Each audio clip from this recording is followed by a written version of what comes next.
Je crois qu'il y avait peut-être 60 groupes ou plus. On est éliminé en demi-finale et puis on a la chance le même soir. Il y a un producteur qui était au spectacle qui nous contacte et je rentre en studio une semaine après.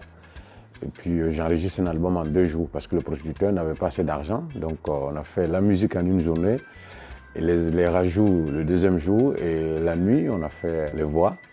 Et puis bon, c'est parti comme ça. Donc le premier album en 93. C'est un album qui a beaucoup marqué parce qu'avant que moi j'arrive, beaucoup d'artistes chantaient mais avec des proverbes. Et moi j'arrive, je m'adresse directement aux hommes politiques. Allez dire aux hommes politiques qu'ils enlèvent nos noms dans leur business, on a tout compris. Donc c'était assez direct et c'était nouveau et je pense que ça m'a imposé tout de suite. Il y avait des conséquences quand même puisque l'album a été censuré. Quand j'allais à une émission télé ou radio que je voulais qu'on joue Magécratie, l'animateur disait non, on ne peut pas jouer ça. Mais ça n'a pas empêché à ce titre-là d'émerger, d'être populaire. Grâce au prix découverte, j'ai pris des cours de chant et j'ai complété le cachet de mes musiciens et nous avons fait la première partie de groupes comme Sinsimilia en France.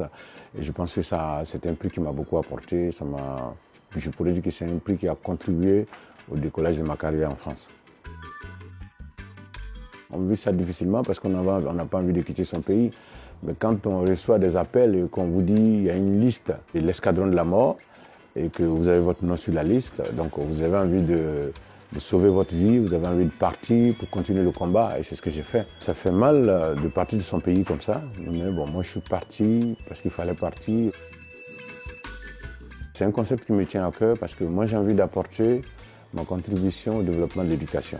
Parce que pour moi, c'est l'éducation qui va réveiller l'Afrique. Aujourd'hui, les Africains sont manipulés par le système occidental et aussi par les politiciens véreux parce que tous ceux-là savent que la majorité des Africains ne savent ni lire ni écrire. Le jour que la majorité des Africains saura lire et écrire, alors les gens vont demander un programme aux candidats.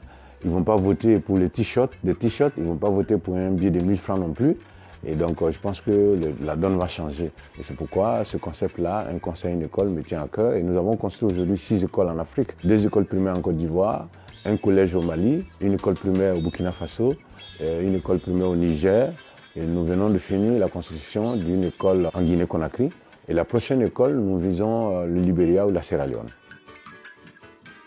C'est le retour aux sources. J'avais reçu quelques critiques de mes fans qui me disaient qu'ils constatent que je fais du reggae maintenant pour les Blancs. Mais pour moi, c'était une étape importante parce que moi, je voulais atteindre un public qui n'écoute pas forcément de reggae. Parce que moi, j'ai un message à faire passer. Je ne voulais pas seulement qu'il n'y a que les fans de reggae qui aient accès à ce message. Moi, je pense qu'on a fait un bon boulot. Et donc, dans quelques jours, le public nous dira ce qu'il en pense.